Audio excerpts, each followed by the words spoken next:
There's so many things that, that come to mind. And when I was asked to do this, I was like, Sandy, have you?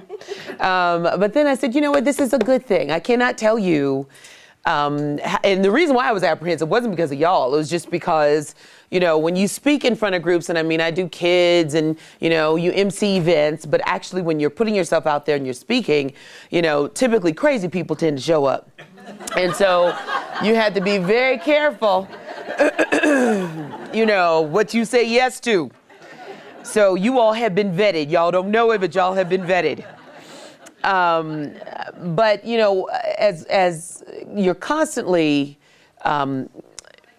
being approached in this area and in this business, and you're a woman and you're out front, and I don't know if y'all listened to the show this morning, I was talking about Cheryl, I can't even remember her name now, from Lean In. She wrote the book. And basically, talking about women and what we do and how we stand in our own way sometimes, and just her experience. And all these things allow me, when I take these opportunities, they allow me to be all the more enriched.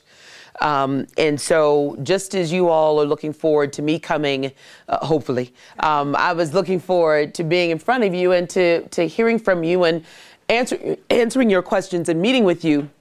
And I think I will tell you how I got here. And I think that's the biggest thing, is people say, well, you are doing radio and TV. How the hell did that happen? And we ain't in the sanctuary part of the church, are we? Because I'm saying hell. I want to make sure, I want to get extra credit. But, I was a civil servant. So I worked for Peterson Air Force Base. And and I remember people saying to me, you've got a good voice, and do you sing? And I was like, no, I hum. I don't sing, and I'm like, what's a good voice? Because you can't hear yourself. I mean, you only know you talk. This is the sound you make when you open your mouth. And so long story short, I went and auditioned for this radio show. I happened to be in the Citadel Mall. How many people are familiar with Colorado Springs? Okay, so I lived down there. So I was in the Citadel Mall, and just happened to be wanting to pick something up that day. And they had these big old banners, Magic FM radio tryouts. And I was working for Colonel Kirkpatrick at the time at Air Force Space Command. So I didn't really need another job. But quite frankly, I didn't think that I would get another job. Just like in the book, Lean In, where we talk ourselves out of the opportunity sometimes before someone else tells us no. I almost talked myself out of the opportunity. And I was like, what do you have to lose? You got a gig? Go. You absolutely go. And so please, come on in, ladies. And so I did. I got in this line, and it was about 60 people in this line, and I was not prepared. I was just winging it, like is kind of what we do. I was just winging it. I had on sweatpants. My hair was long at the time. I was in a ponytail, no makeup. I was like, you know what? The worst thing they're going to tell me is no, and I'll leave out of this mall the same way I came in. And 60 people in line, and they were randomly calling people back. And of the 60th person, and they had resumes, they had the portfolio. I didn't have anything. I had, a prayer and a ponytail. And they called me back first. The last person to get in line, they called me back first. And so you had to do this interaction with the on-air guys. FM jocks are really, really, really different from AM jocks or from AM people, because FM, they do crazy stuff. They're just mental. And you got to be able to roll with it, keep your credibility, and, do what you need to do, and then get off the show. Little did I know that job would actually prepare me to work with Dave Logan and Scott Hastings on the Zoo, which is exactly what it was when you are dealing with an ex-NBA and an ex-NFL player. So they are clearly very strong, and you got to be able to make sure that you match wits with them, and at the same time be seamless. So out of the 60 people, they narrow it down to 10 folks. Each person spends a day on the air with the jocks, and people call in, and finally the program director gets the last say. And once again, I had to go first because I was working at Air Force Space Command and going to school at CU 3 nights a week. And we were coming up on spring break, and I was going down to see my mother, and there was no way I was telling my mom I wasn't coming home. So I said, well, I've got to go first because I've got Maryline tickets. And so when you go first in front of 10 folks, you need to be like on because you want people to remember you. And so, of course, I get offered the job. And so I initially say, well, you know what, I'm ecstatic with the guys, but I go to Douglas Kirkpatrick and I say, you know what, Doug, I said, you've been great to me. You've tutored me through college. He was one of those bosses who was terrific. I'll never, ever forget him. Still, talk with him to this day. He had a PhD in math. I'm like, who does that? But okay. So I think he had only gotten one B in his entire life. In any of his courses. So he numbers. And I said, why do you, the numbers? And he said, because they never change. They are constant. Bless you. See, I even have one of those. And he said, they never change. That's why I love math. And so he tutored me through calculus and all the things. So when I went to him and I said, Douglas, I got this job offer, but I'm not going to take it because, it'll take me away from here. And he said, well, what is it? And I told him about it. And he says, I'm going to change your hours. I'm going to change. And I said, if you've ever worked civil service or for the government, you don't change. They don't reward creativity. This is how we did it in 1950. This is how we're going to do it in 2009. I mean, they do not change. And so I said, well, you can't do that. It was 7:30 to 4:30. You get an hour for lunch. And he said, no. He said, I said, why are you doing this? And he said, you shouldn't be here. He said, you could be my secretary for the next 30 years like the other women who were here, and all of them were women. And he said, you should not be here. He said, you have more to offer and more to give. And he said, and I'm going to help you get there. And I said, well, where am I going? Since there, where is there? And he said, you can't see it. And he says, I don't know exactly where there is. He says, but I just know it's not supposed to be here doing this correspondence and managing this office of officers. You need to be doing more. And so I took the gig, and it was getting up at 3 a.m, getting to the radio station, Magic FM, by 4. And they were an FM station, and the market size is much smaller in Colorado Springs than it is up here. And so you don't have what they call a news service, like an AP wire service that's sending you in all the stories. So I had to basically just read the papers. But my updates were so short because really it was about interaction with the on-air jocks, to be able to control them like, I had ADHD medication. But they were a handful, but so am I. So I was up for that task. But I would get there and print out the news and all that stuff.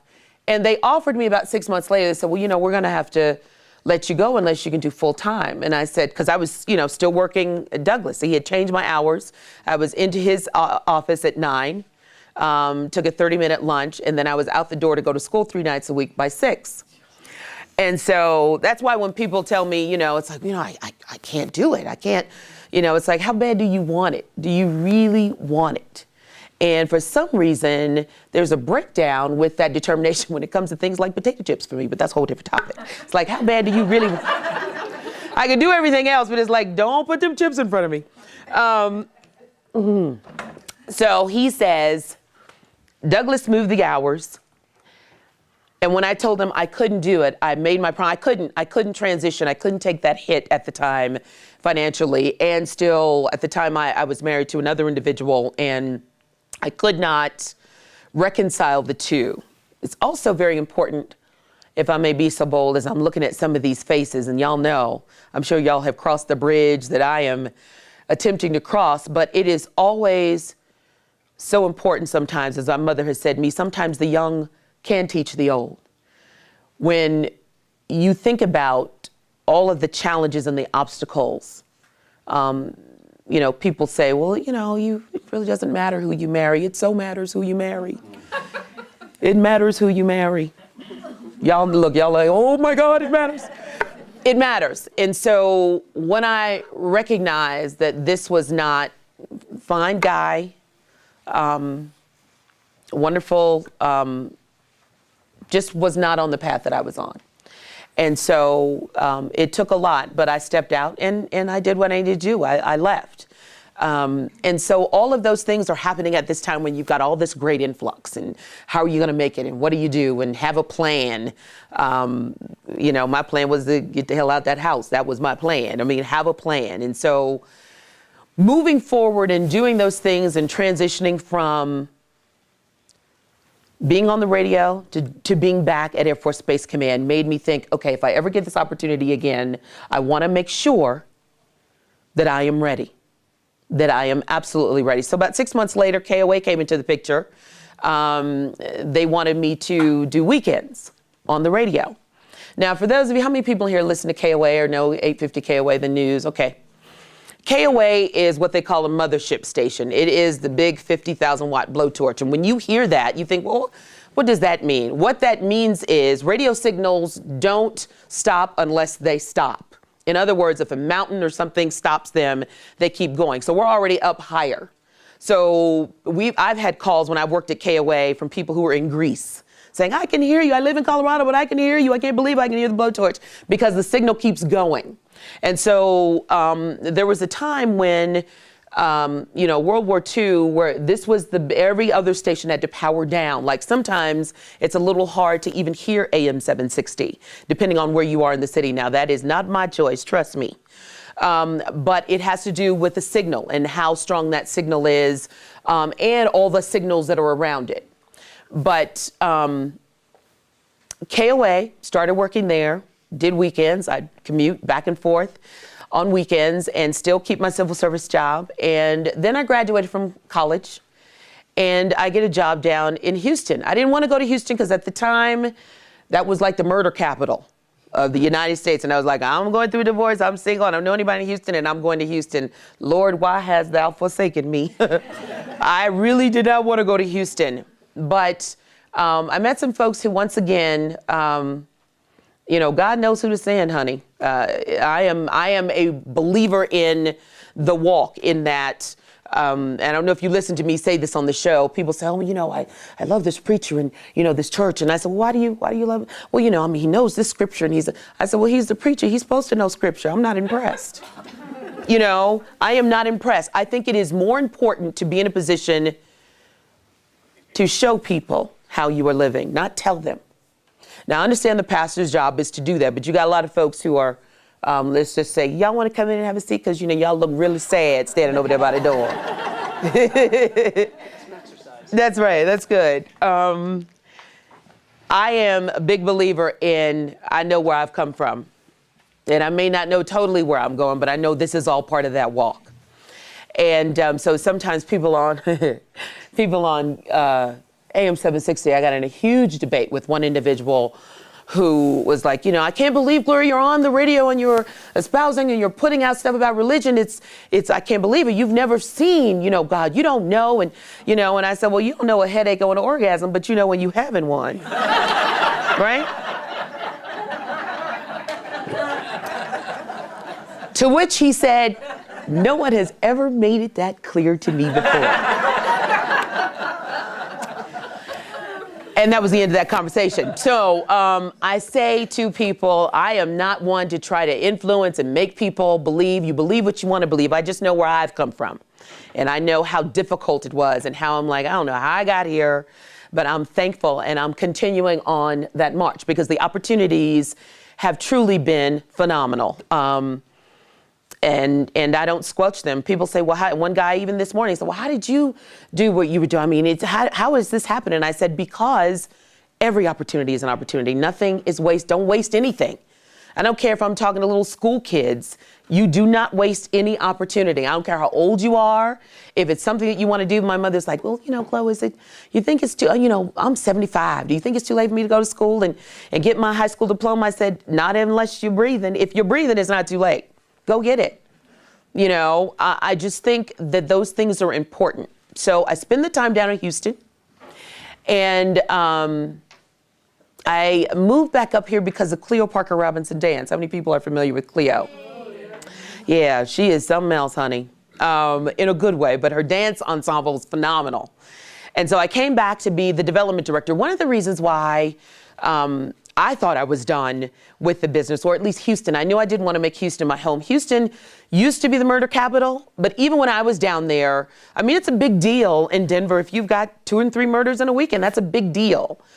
The night that I had this epiphany, because I had been in Houston for about a year and a half, and there were more murders than usual. There were 20 murders in a weekend. And so I called, if you're the person who's there, and so if you believe that there's something more and you've got to call in reinforcements, you're supposed to call the news director first. And so I said, hey, Joe Isbrand. I said, Joe, I think we need to call the on-call reporter because, I've got more than was coming over the police scanner, and I need some assistance. He said, well, okay. He said, well, how many are there? And I said, well, I think we're up to 21, but, we've got some people who are critical. And he says, he said, no, call me back when it's like 25, closer to 30. He said, it's not critical enough. And I said, really, Joe? And he said, yeah, Glo. He said, you know what? I have been in Houston. He was in a Houstonian for most of his life. And he said, there were weekends where it was 40, 45. And I said, I don't want to be that callous. I just don't want to be that callous. I don't want to be, and it was because Joe was a great news director from the standpoint of, he was big on go get the story.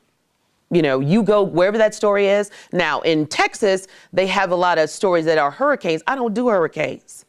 So we had some problems at the hurricanes, attorney was like, Gloria, I need you to go out. You can take it off my pay. I'm not going. It's a tornado, So, all this thing where you see reporters on CNN where they're out there and the wind's blowing them and we're out here when I said, you are an idiot. I'm not, y'all know it's a tornado, a hurricane, a flood, whatever it is. Do y'all need us out there saying it's a hurricane? I get it's an action live shot and maybe you want to set it up before the actual thing gets there. But once the weather event is happening, I'm in the house. So I had to learn some things about my craft and some of the things that I was willing to do and am not willing to do. I have covered KKK meetings, just so you know, I'm not sugar britches up here. But when it is an act of God or it's a big storm or something, I respect the elements. I don't need to gurgle water for y'all to get there's a flood. So I understand, and respect the craft. And so he actually reached out to me not too long ago, but I haven't seen him in like 10 years, but it has been a healthy walk. So then I come back here after being down there for 2 years as Cleo's development director. And that worked out for about a year and a half. And it just through a series of events, my mother, I thought, was going to come and live with us and some other things. And it was a very demanding job. So I moved, and Jerry Bell, who was the news director at KOA, said, hey, you know what? I really would like you to come back. Could you? Because I had kind of been under the radar, since I had been back, because I really thought I was done with the business, that I didn't really particularly like where it was going. Well, at that same time, when he approached me, I had started doing stand-up comedy at Comedy Works, which was a whole different, if you've never been in that world, comics are different anyway. And so, and I understand, we're wired a little differently, but I'm even different in that I don't smoke anything, and I don't do drugs, and I don't drink alcohol, and comics typically don't get started till like 10 o'clock at night. That's great if you don't have a job. That's wonderful. And you have an understanding mate who is like, baby, go do it. And I'm thinking, okay, hello, this is good. But I couldn't do it once I started working mornings, because you're up at 2 a.m. to go and do what you need to do, and you land and you're in the newsroom, whether it's radio or TV. And so I decided basically that I put that kind of on hold. But what really has happened is a lot of what happens in the creative mind will show up whether I'm on CBS 4 or whether I'm on AM 760. It's an outlet. And so it's amazing how these things just kind of, just unfold right in front of you. So I began working at KOA, doing the zoo with Dave Logan and Scott Hastings, and did that for almost 8 years. And they are truly a hot mess. They were like an old married couple. They argued and fought like cats and dogs during the commercial break, but don't get in between them. Don't you get in between them. And so that was their walk for many years, and enjoy that. Absolutely loved the relationship and still spend some time with those guys to this day. but I knew I wanted more. I knew that some of the things I was hearing on the radio, some of the things that was taking place in politics in this country was very difficult for me to swallow. And so I'm like, well, Glo, your voice is like anybody else's. You ain't that special. Why do you feel like you have this? And that question's still out there. I don't know. But if the opportunity ever presents itself, then I want that opportunity. And so started on CBS4. And CBS4 came about because I do a lot of emceeing, different events, different galas. And the news director, as well as the general manager from 4, said, we don't really have a job that we've created, but let's talk about some of the possibilities. And I'm like, okay, I've never done TV. So if you want me, you better be clear that's who you want, because I'm not like the anchor in the chair. I'm just me. I'm just Glo. So they said, no. We want you. And during the DNC, they came to me and they said, DNC's here for 2 weeks. How many people went to the Democratic National Convention? Y'all went. 2 weeks. And they said, we want you to be on the set with the anchors. You do commentary, and it's just a 2-week gig. And then I said, okay, let's be clear. You want commentary. You want me, right? I said, nope, Gloria, we want thumbs up, baby. I said, okay, all right. Thumbs up, baby is my expression, not theirs, by the way. So this was a Monday, because this summer will be 5 years at CBS4. By Wednesday morning, after we did the morning show, I get a call. And the news director says, hey, I need you in my office. I'm like, oh, this gig is up, sorry. So I'm like, okay, what are we gonna do? So he calls me and he says, hey, listen, we wanna keep you. I said, well, yeah, I still got, a week and a half, and he said, no, we wanna keep you beyond this. And I said, well, what's the job? And he said, we'd like to add you as part of the morning show. And I said, here is my problem. I said, it absolutely cannot be buffoonery. I can't, you've got some folks on TV right now who are just on TV for TV's sake. They're, reality TV is like, really? Wow. But it's huge right now. And so I was just really big on, if you want people to watch you, you got to give them something to watch. You've got to, know what you're talking about, not be an expert on it. I make plenty of mistakes, but know what you're talking about. And so, we came to an agreement and basically saying it will not be about buffoon. It will have substance. It will be about something. And so that evolved into me going from in the mornings into the afternoon, and they were apprehensive. The one thing about giving your opinion on TV is those people who agree with you love you. And those people who don't, which means they change the channel. Very polarizing. And so so in essence, maybe you could say I did my job too well. They said, we want to make sure that you continue on. And I said, well, what are you getting at? Because at the same time we're having this conversation, inside of myself, I'm thinking, you don't want to be a one-trick pony. You want to be able to do more than one thing. You want to be able to, whether it is a story that you have to cover, a personality piece, or giving your opinion, a commentary, you need to be able to do more than one thing and have the viewer buy that brand to say, I see her in that and in that. And so those things are very important. So I'm always cognizant on what I have on, bless you, what I have on, and how I present myself. I cannot tell you how many women and men, this is very important. Oh my God, you look like us, not black women, but women who have hips, women who, you know what I mean? I mean, it's important to be able to represent all, small or skinny. But every time you see on TV, people think, are all of them a size 6? Is there something in the contract that says you got to be, a size? I had a friend of mine. How many people here know Bazi Kanani or remember her? Okay. Bazi and I, good friend. She's in Nairobi right now. She's ABC correspondent. And she took over the Nairobi branch. And so about 2 or 3 years out, Bazi was like, I'm tired and I want to go do some shopping. Can you go shopping with me? And we joke about this all the time now, but at the time I was very serious. And so I said, yeah, I don't typically go shopping with other women because, we just do what we do when we're out, right? So Bazi says, she says, meet me in Nordstrom. I said, okay, fine.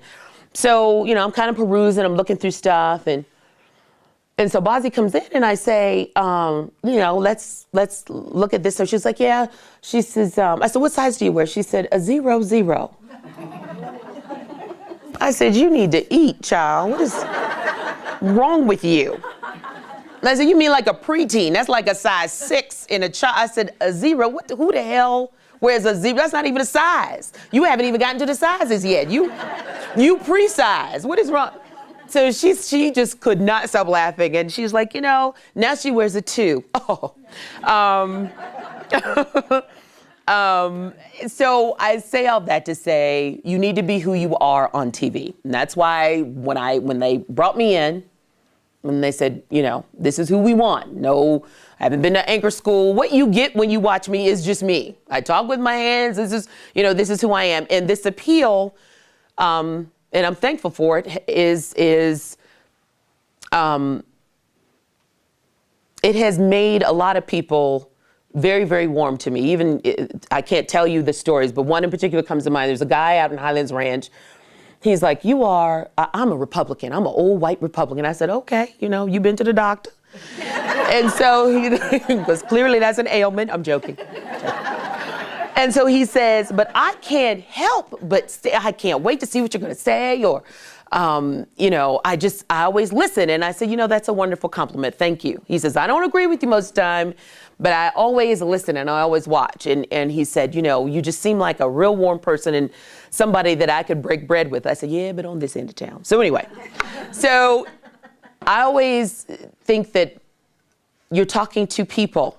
You're really, at the end of the day, that's who you're talking to, just folks, people just like me, just like y'all, just folks. And I think bringing that different perspective to the table has been not always warm, but I think overall it's been a very, very good thing. I think not only for the market, but for you all. And so that support, people say, it's how can I support you? I said, or how can I help you? I said, just continue to support me. Those things are important because one person calling in represents about 1,000 people, viewership-wise. And that's on average. I mean, depending on the day part, it's more, but about 1,000 people in this size market. So your voice does matter, and they do listen. When enough people call, if one person calls them, 2 or 3, they're like, oh, we're watching. If it's 10 or 20, something's about to change. I mean, those things, it does matter. So the same thing happened, me going from TV into radio again. When the opportunity for AM 760 came up, and, I went to Tim Whelan, who's the news director, and I said, hey, this opportunity for me to be a host on AM 760 has come up. You've been very supportive up until this point. Is it going in today? And so he said, you know where you're going with that. The two are separate. And I said, absolutely, they are. So I do a different role on TV now. The debate is, and I still have this debate, I just think journalism is changing, has changed in many aspects. You still have those who are in the higher echelons at corporate who see it as a very traditional, you are, this reporter and you don't give your opinion, and I understand part of that, but I also sometimes they dumb down the viewer. They said, well, the viewer doesn't really get that you're a radio host in the morning and a TV person at night. I said, sure they do. You just got to walk them through it, and you got to be transparent. Don't try and slide it by them. I said, it's important to be transparent. But I like my role in that interactive help center, or me doing a personality piece on Quincy Jones or something that's going on in downtown with the mayor or whatever it is. I like having that versatility where I can stretch in the morning and be glow. And even though I write my own script in the evening on CBS 4, unlike most of them, you have producers who are writing it. I get there early enough that I do my own writing and I know the story so that if the teleprompter goes down, and it will, You are not standing there with your necklace in your hand saying, oh, Lord, what do I say now? So you really need to know the material. And it's not a matter of if you'll mess up, it's when, and it's how you recover. So I think that the walk has been extraordinary, and I'm glad to be on it. But at the same time, it is uncharted territory. So I thank y'all. I thank y'all for the support and even wanting to listen, because I recognize, because I can't assume, hello there. Hi, how are you all? Please come in. You cannot assume that everybody is in support of your position or even, you know, what you're thinking. So I thank y'all for even wanting to listen. And I know there are questions. There are always questions. So bring them on, ladies, because the last thing y'all are bashful, I can tell. Yes. You mentioned a couple times how journalism has changed, and obviously that, but how do you characterize that? How do you feel it's changed? I think some of it's for the good and some of it not so much. And I do believe this. I think when you look at entities like, you know, Fox News or MSNBC, you know, it was Fox News that really kind of changed that landscape of really being completely one-sided at first. It was like, well, surely they're not going to say, and yeah, they did. And anytime you got the head guy coming out calling the president lazy, it's kind of telltale, considering you didn't call the other guy lazy.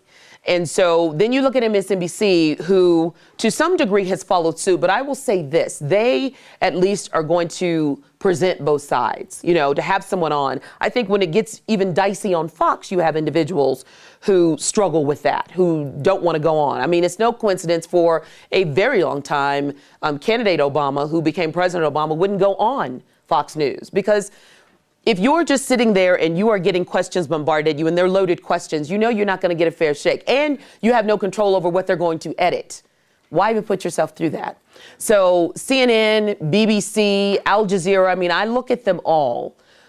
It's good to be well balanced. As I say on the show, there are many Republicans who listen, many of them, because they come up to me and many more who don't, but they'll say, well, at least you listen. Can we at least have a dialogue? And that's not what we're getting. In other places. One of the things I am not crazy about in this profession is some of that. That at the end of the day, if we're all on this big blue marble, at some point we're all gonna have to come to, I mean, this sequestration, really, people? Really? You know, y'all know at some point y'all gonna break, but you gotta work it out, because, I mean, what's the alternative? And then you've got all of these external factors like Iran and what's his name going over to North Korea. I'm like, oh my God, get him. You know, please, could you get him? And I understand I've never had the pleasure of meeting Dennis Rodman, but I will say it's probably like birth control. You do not want your child bringing that home. So that'll stop you from even having babies. But I will say he's probably a nice fellow, because I know this is going on tape, and one day I'm gonna run for governor or something. Somebody's gonna be like, she said this about Dennis Rodman. But I do get nervous knowing that he's going back over there and he's going to be vacationing with Kim Jong-un. I'm like, really? Because how's that conversation go? But I'm sure he's a interesting fellow. So anyway, so you've got all these external factors that are playing into all of this. I just believe that the viewer is more sophisticated than a lot of times people are giving you credit for. When I see individuals who are journalists giving their opinions on things in a talk show realm, and then that same journalist may do a piece on an education or talking to, you know, the superintendent or whoever it might be. I think that you are sophisticated enough to split that out. There are those, and it seems those who are more vocal, who will say, no, you know, you have to do this or this. And I don't live in that world, and I don't think you do either. It's a this and that. It's just how you do it. So, yes. So many things, but how do you think women in the media have come? Because with the documentary Misrepresentation, and then the talks about the Grammys, which I didn't watch, but I guess the host was very degrading. A lot of his jokes were about women. Oh, God. And so I'm wondering, you know, I have a daughter, and I worry about her future, you know, with body image and media, and I mean, what's your take on it? I think you have to, and I think that's one of the main reasons why I get people who will come up to me, regardless of their shape, size, color. I'm glad that you're there. You know, if they're saying the average woman is a size 14, you don't see that in magazines. And again, beautiful women are beautiful women, but we have bought into that brand, as you say, that body size. I talk to my niece all the time. I'm like, you are 7. You diet, girl, you better go eat. You know, what's wrong with you? If I walk into a department store and the mannequin is so skinny, I get hungry, there's a problem. You know, I think we need to make sure that it's about being fit. You heard me this morning, and I've been talking about Orange Theory Fitness. One of the things, if I don't know nothing else, y'all, I know that if you are not healthy, no opportunity waits for you to get healthy. So if you're not trying to work out, Lord knows. And I love, how many people know about Orange Theory Fitness? Y'all don't, oh, that's got to stop. Orange Theory Fitness is his play, and there are 4 of them that are here right now. From what I understand, by this year, time next year, there will be like 7. But there's one at the corner of Parker and Arapahoe, and it really is about personal training, but at really, really, really cheap prices. And what's happening is you're working out on a treadmill. There's a person there with you who's working out, and size doesn't matter, age doesn't matter. Because if you're breathing, you can get healthy if you're not healthy, or you want to be healthier. And you've got some folks in there. One of the instructors is training for the Olympics. All of them look really, really good, to my husband's chagrin, but that's a whole different topic. But there are men there too. And so who work out. And so, but you're working out on the treadmill, and they work you so long on the treadmill as a group, and then you're working on the water rowers, and then you come from the water rowers, and then you go to the weight room, and they're working you out, showing you how to do it as a group. And it is not timid, which is what I absolutely love. And so it's just a wonderful, and it's called Orange Theory because once you get in the orange, metabolically, your body is still burning calories once you leave the facility for at least 24 to 48 hours. Again, you raise your metabolism, the higher up it goes. Once you get in the orange, it's burning. And it's just wonderful. It's a good mix-up between that and LA boxing and just trying to stay on top of all this stuff. It gets a bit taxing. But body image, no question, very, very important. You like that commercial, Orange Theory? Y'all need to come out March 23rd. But what I don't like about, because, you know, people, you can bring up the cattiness. I can deal with that. You know, when you go into this medium, you better know who you are. Because if you don't, it'll eat you alive. And by that, I mean, you do have your pretty girls and your, you know, and it's great for people to think you're attractive. Don't get me wrong. That's wonderful. But you need to know that before you go in. If you are waiting for someone in the business to tell you that, you're going to be waiting. And they shouldn't really have to. It should be about your craft, how good you are with your craft. It should be, right, but it isn't. We know this. And I've talked to students, and, you know, some of them have raised their hands, and why do you want to be in this? Well, you know, because somebody told me I was pretty. And I listen. I don't crush them. I listen. But what I do say to them is, I ask them, I say, how many ugly women do you know in this business? Now, how many bald-headed men do you know in this business? How many times have you, and again, there's some really good-looking bald-headed men, but what I'm getting at is that image of Willard Scott with that really cute woman sitting next to him. You see that more than anything else. So the pressure's on us, no question. You've got to talk to her. You have to talk to her and show her. It's not what you say, it's what you do. So it's those things. Telling my niece that her neck and her chest are a part of her face. Understanding that you take care of your skin. It is the most important organ on your body. When you start talking about how you appear, even if you are full figured, you can be neat. You look good. Those things are tantamount. It's about how you carry yourself and how you represent yourself. And I think that will carry the day. And yes, you do have individuals who will stand in your way. Plenty of them have. But you either go around them or go over them. You don't stop. You don't stop. And that is what you tell her and keep telling her until she gets it. And she'll get it because you'll show her as well. That's what's important. She wants this. Question? Yes, and then you, yes. Well, I grew up on radio, and it's still my favorite medium. But hey, TV has its place, and I love it that you are on both, and I love your brilliance and your wit and your candor. Thank you.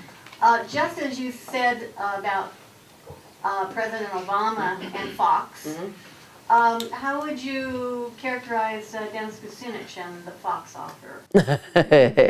Here's what I'll say about any politician who is going into that realm. Here's the challenge.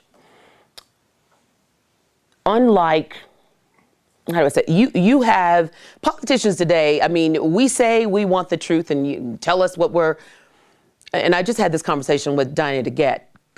It is not so much a tough transition as it is one people remember, and they remember even more because of all the social media that we have. It is important, I think, to be constant. It doesn't mean you can't change your mind. I think that if you are a politician and then you're going in front of that camera to become a speaking head or a talking head, then you need to be clear on why you changed your mind, because people will bring up things that will catch you completely off guard. I also think that I could be wrong, but there very well could be strings attached with working in some of those entities, like Fox News or like, some of the others. I was surprised. I don't know about you, but I was surprised when the Dennis Kucinich thing came up. But I don't think it's necessarily a bad thing. I think you just have to tread lightly. One of the other things that it reminds me of too is in politics, for those who are in it, especially inside that beltway, there are no good friends or bad friends. It's just politics. They really, I mean, you look at what's happening now, even with Boehner, and you look at what's happening because you can't tell me there's not a fight that's going on that Republican side. You just can't tell me. There is a huge battle that is going on that really hasn't made the news yet. Anytime the president of the United States is going around the speaker and going around the head senator, it's like, okay, there's a huge battle. And so all of those things come to bear on us. They come to bear. And so to become a talking head on TV, I think, and you were a former highfalutin politician, I think you just have to be very careful, especially when you're going to a network as controversial as Fox. Again, it's about knowing who you are and what you will and won't do. We'll see. We will see. Yes, you, and then you. Yes. How do you think the conservative Republican white males that call you up and say, I love your program, how do you think they are reacting to what you are saying and they keep on listening to you? I assume either they like what I'm saying or it's making sense or they just love punishment.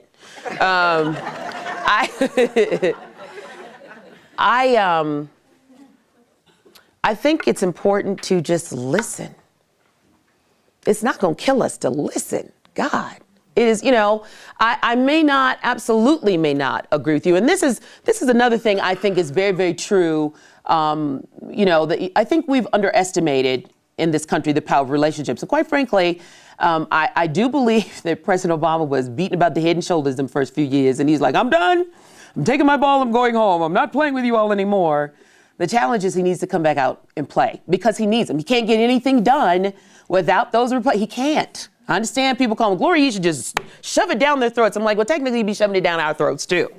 And that's not how this country is set up. If we want to get it done, there's got to be some consensus and there has to be some compromise. But don't mess with Social Security. And so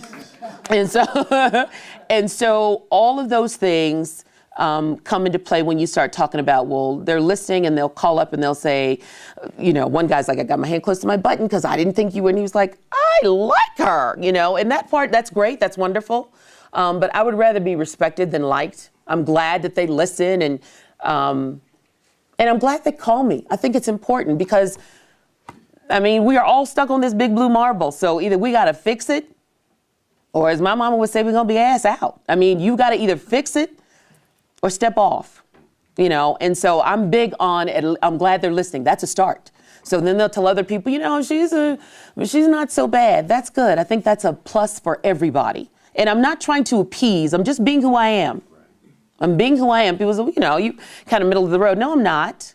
Trust me, I got an opinion. I also think sometimes as a talk show host, you don't need to give your opinion right out. You need to set it up. I want to know what y'all think. There would be no Glow Show without listeners. I want to know what you think. This is your community just like it's mine. Mine doesn't stop the minute that the radio show goes off. So yeah, that's what I think. So everything has a life cycle to it, and I'm hearing that Rush Limbaugh's life cycle is coming to an end. But I'm just wondering, I heard that the talk radio, that the 5 corporations that own all of the media in this country are really looking at the hate talk radio and having it leave. Is that true? Well, here's what I know. I don't know if that's true or not, but here's what I do know. I know that there is power in your fingers and your feet and in your mouth. And the only way, because you had heard that, the conservatives, because they support their people, which is true. I mean, Rush didn't get to be Rush by himself. There is a lot to that. And I don't necessarily know that the Glow brand is going to work. All I know is I'm just being who I am. And this opportunity has presented itself. And I am going to walk it like I talk it. I am going to bring it straight to you. If people say, Glow, this is good. And plenty of times one guy called me and said, you're not liberal enough. I'm saying, oh, I'm sorry. What the hell does that mean? But I think it does come down to, we do have a sense of fairness, y'all. I mean, it is about, I don't like what you stand for, so I'm going to run against you. I mean, there's no, how shall I say, coinky dink, that Kaufman is, now having a change of heart. Hey, it's called Andrew Romanoff. That's why he's having a change of heart. All of those things matter. But if you want those corporations, and yes, by the way, Clear Channel has some main capital, and it's my understanding at the higher echelon. So people always, Gloria, do you know that? Yeah, I do. And as long as that check clears and Gloria can say what she needs to say, we're good. We're good and people say, well, you didn't cover this on CBS. Why can't you? Well, until it's GLO and not CBS, I can only do so much. But the support matters. There's no question it matters. And so if there is this movement afoot that is looking for that hate radio, because some of the things I hear on radio, I'm like, these people should be locked up.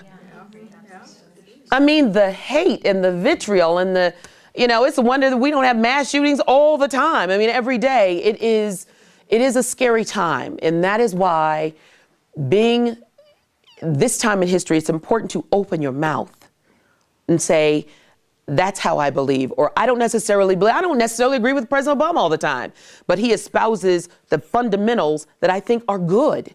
In this country. And that's anybody. You could be a Republican, just so happens there is one right now, but it could be. But you look at Governor Chris Christie. I mean, you can dog him out and all the fat. I just hate that when they do it. I absolutely, as a comic, but they have the right to do it. And he is, as a comic, I'll laugh at it. I think that it does more damage, but I think he has you have to be somewhere middle of the road to carry the state of New Jersey. If you've ever been there, I'm like, what? How did that happen? He's a Republican, so there's some middle of the road ground. And he is a very straight shooter. But again, he's a politician, and I see them all through that prism. Doesn't mean they're not good people, but what it does mean is, let me look at your record and let me see where you stood. Let me see where you stand today, where you stood yesterday.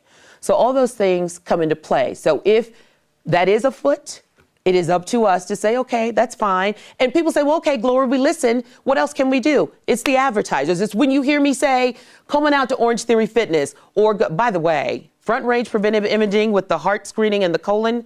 Apparently they're loving me because y'all are getting your colon sweeped all over the place, which is a wonderful thing. That's good, because no opportunity waits. So I'm glad y'all are doing that, but that's how you do it. That is absolutely how you do it. And I am not an individual who says yes to everything. Salespeople are all over me, and I'm like, yeah, back off. It's like I've sprayed myself down with Pam. You're not sticking, move. You have to be very selective with who it is that you endorse. Certainly, being in news and in TV, there's no one else doing this. So I understand that those are really high stakes. And at the end of the day, my name is all I've got. There's no way I'm jacking it up for an endorsement. It's not happening. So those people, when I'm saying I trust him, and you haven't heard me say that about a Cotman transmission, but I took my car there and they were like, well, I said, okay, how much? Because you're going to talk legalese to how much? And they were like, no, it's not your transmission. And I'm like, so something I was prepared to pay $1,000 cost me $50, when it finally got fixed. But had I taken it to the dealer, well, that's a whole different topic. Anyway, I hope I answered your question. I think there was one over here. Yes. Well, I really was sort of following that vein, and I'm just so happy to see a balance now with some progressive talk show hosts, because for so long there was nothing. And so I hope this is a trend that continues. The only show I know of is the AM 760 shows, and I don't know of any other station. No, it is the only one in the state. Now, you do have NPR, who, it's more of a newsy, right? But this is the only local show that is here. And if y'all listen, people who are in Idaho and people in Iowa and folks down in Florida and Ohio listen on iHeartRadio because they have been without. I think when you say, I love this is good, this is valuable to my day and my life, then you listen and you support. That's important. That's how you increase, because if there's one thing I know about any business, let alone Bain Capital, if it's making the money, that's a good thing.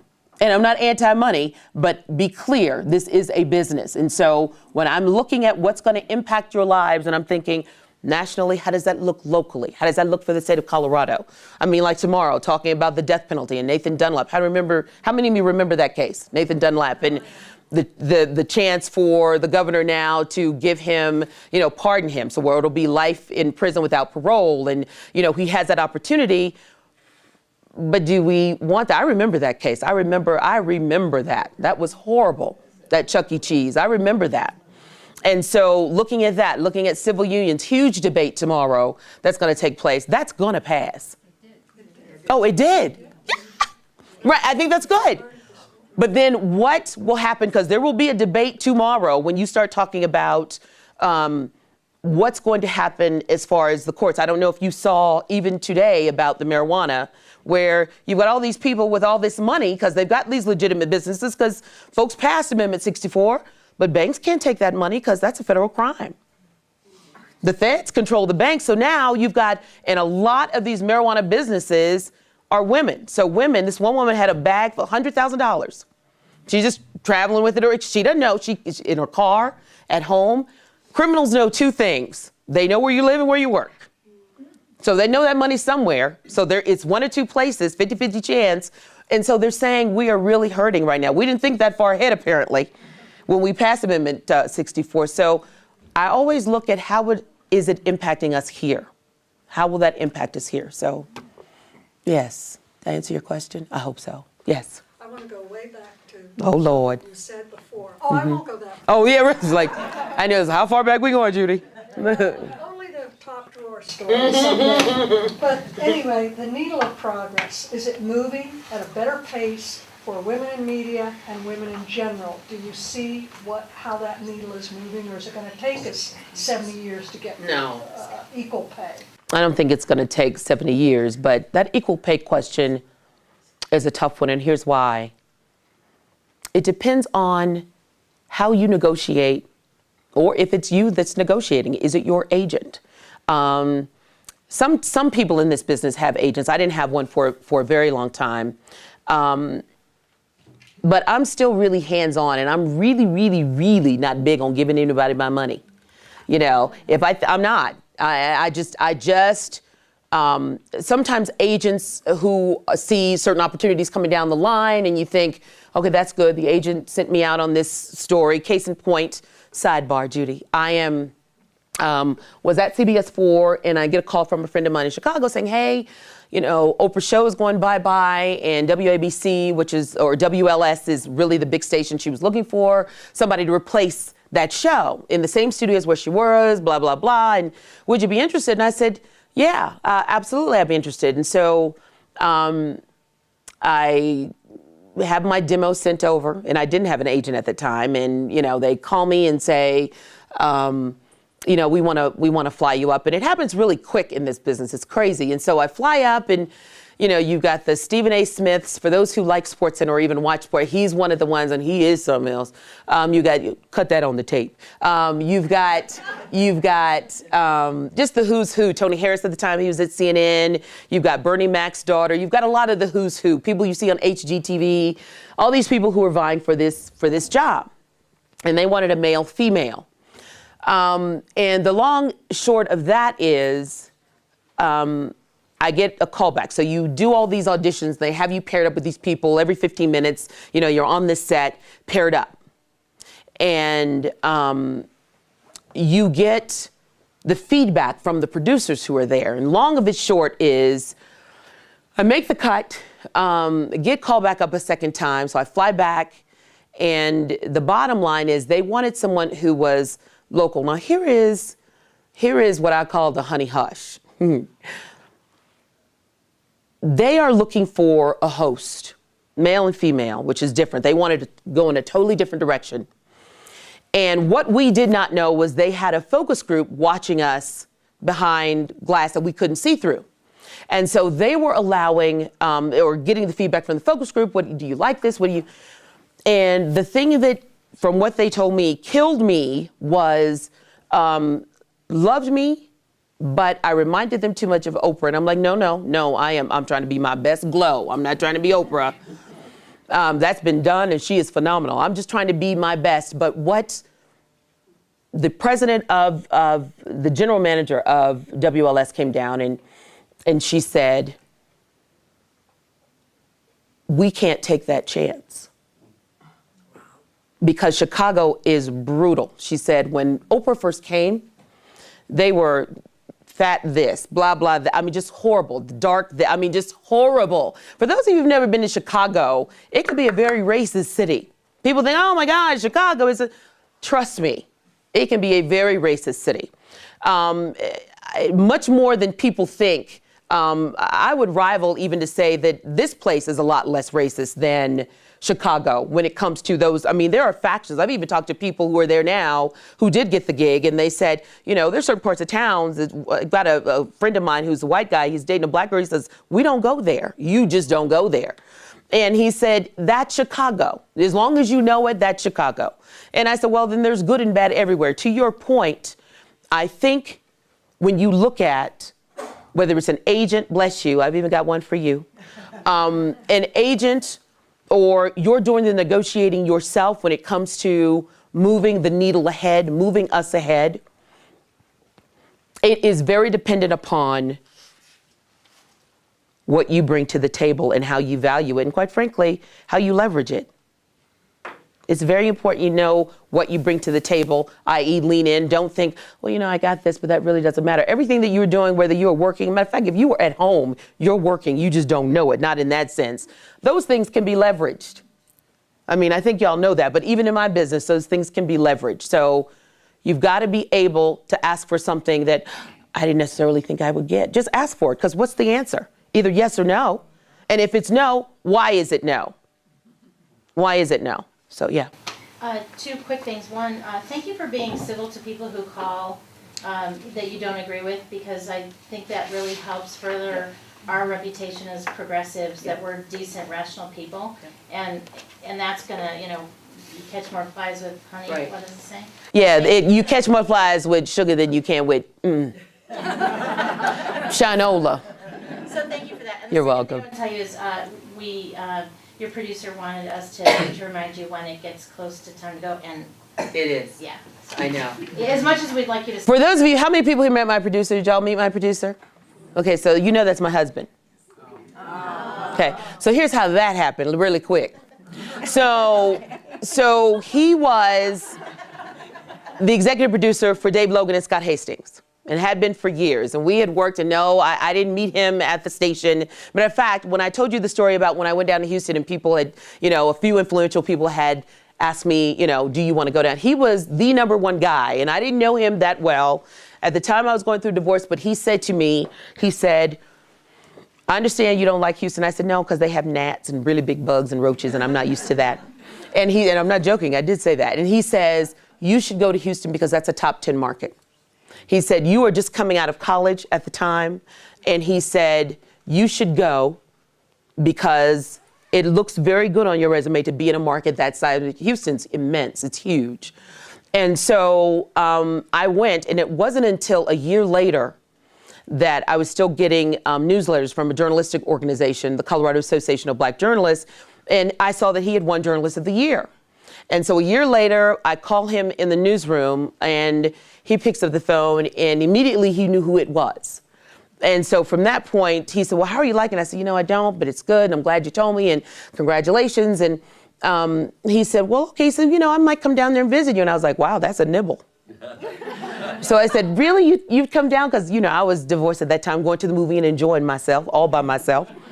And so those are the times when you really start to know, when you really start to enjoy your own company. I'm like, I like this stuff. And he said, yeah, I'll come down and visit you. And 2 weeks later, he came down, and we were visiting back and forth, and for about a year. And then I'm like, okay, this is expensive. And so it evolved. And if you'd have said to me now that I'm working with my husband, I'd have been like, you are seriously on crack. There's no way I'm working with that man. But it's worked out really good to be able to separate and differentiate the two, saying, okay, he's not honey at work. If there's something that happens that Gloria has learned, that she must table it. I know that sounds like a therapist, doesn't it? Mm-hmm. You table it, and we talk about it at home, so it works. And yes, so he is my EP. When they asked me who I needed, I said, well, if I'm going to do TV still, I need somebody who gets it done while I'm doing TV. I cannot come home and create everything. And they said, well, describe him to me, or describe her. And so I described him. And they had already talked to him. I didn't know that. I told them, don't ever do that again, but that's a whole different topic. And the next thing you know, they said, the general manager called me. He said, well, you're describing Amani. And I said, Amani who? And they said, your husband. I said, well, he's the producer for Dave Logan and, Dave Krieger. I said, I can't, well, you know what, there are going to be some changes. And so it worked out, and it's working out. So everything is done, and I have my materials that typically are there, and so far so good. So keep your fingers crossed for us. So thank y'all. Thank y'all so much.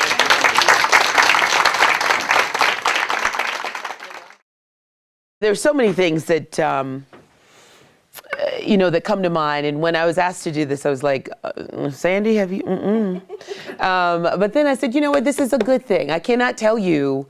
And the reason why I was apprehensive wasn't because of y'all. It was just because, when you speak in front of groups, and I do kids and, you MC events, but actually when you're putting yourself out there and you're speaking, typically crazy people tend to show up. And so you had to be very careful, what you say yes to. So you all have been vetted. Y'all don't know it, but y'all have been vetted. But, as you're constantly being approached in this area and in this business, and you're a woman and you're out front, and I don't know if y'all listened to the show this morning, I was talking about Cheryl, I can't even remember her name now, from Lean In. She wrote the book. And basically, talking about women and what we do and how we stand in our own way sometimes, and just her experience. And all these things allow me, when I take these opportunities, they allow me to be, and they had these big old banners, Magic FM radio tryouts. And I was working for Colonel Kirkpatrick at the time at Air Force Space Command, so I didn't really need another job. But quite frankly, I didn't think that I would get another job. Just like in the book, Lean In, where we talk ourselves out of the opportunity sometimes before someone else tells us no. I almost talked myself out of the opportunity, and I was like, what do you have to lose? You got a gig? Go. You absolutely go. And so please, come on in, ladies. And so I did. I got in this line, and it was about 60 people in this line, and I was not prepared. I was just winging it, like is kind of what we do. I was just winging it. I had on sweatpants. My hair was long at the time. I was in a ponytail, no makeup. I was like, you know what? The worst thing they're going to tell me is no, and I'll leave out of this mall the same way I came in. And 60 people in line, and they were randomly calling people back. And of the 60th person, and they had resumes, they had the portfolio. I didn't have anything. I had, a prayer and a ponytail. And they called me back first. The last person, airline tickets, and so when you go first in front of 10 folks, you need to be like on, because you want people to remember you. And so of course I get offered the job. And so I initially say, well, you know what, I'm ecstatic with the guys, but I go to Douglas Kirkpatrick and I say, you know what, Doug, I said, you've been great to me. You've tutored me through college. He was one of those bosses who was terrific. I'll never, ever forget him. Still, talk with him to this day. He had a PhD in math. I'm like, who does that? But okay. So I think he had only gotten one B in his entire life in any of his courses. So he numbers. And I said, why do you, the numbers? And he said, because they never change. They are constant. Bless you. See, I even have one of those. And he said, they never change. That's why I love math. And so he tutored me through calculus and all the things. So when I went to him and I said, Douglas, I got this job offer, but I'm not going to take it because, it'll take me away from here. And he said, well, what is it? And I told him about it. And he says, I'm going to change your hours. I'm going to change. And I said, you don't get in line. They call me back first. And so you had to do this interaction with the on-air guys. FM jocks are really, really, really different from AM jocks or from AM people, because FM, they do crazy stuff. They're just mental. And you got to be able to roll with it, keep your credibility, and, do what you need to do, and then get off the show. Little did I know that job would actually prepare me to work with Dave Logan and Scott Hastings on the Zoo, which is exactly what it was when you are dealing with an ex-NBA and an ex-NFL player. So they are clearly very strong, and you got to be able to make sure that you match wits with them, and at the same time be seamless. So out of the 60 people, they narrow it down to 10 folks. Each person spends a day on the air with the jocks, and people call in, and finally the program director gets the last say. And once again, I had to go first because I was working at Air Force Base Command and going to school at CU 3 nights a week. And we were coming up on spring break, and I was going down to see my mother, and there was no way I was telling my mom I wasn't coming home. So I said, well, I've got to go first because I got all the more enriched. And so just as you all are looking forward to me coming, hopefully, I was looking forward to being in front of you and to hearing from you and answering your questions and meeting with you. And I think I will tell you how I got here. And I think that's the biggest thing is people say, well, you are doing radio and TV. How the hell did that happen? And we ain't in the sanctuary part of the church, are we? Because I'm saying hell. I want to make sure, I want to get extra credit. But, I was a civil servant. So I worked for Peterson Air Force Base. And and I remember people saying to me, you've got a good voice. And do you sing? And I was like, no, I don't sing, and I'm like, what's a good voice? Because you can't hear yourself. You only know you talk. This is the sound you make when you open your mouth. And so long story short, I went and auditioned for this radio show. I happened to be in the Citadel Mall. How many people are familiar with Colorado Springs? Okay, so I lived down there. So I was in the Citadel Mall and just happened to be wanting to pick something up that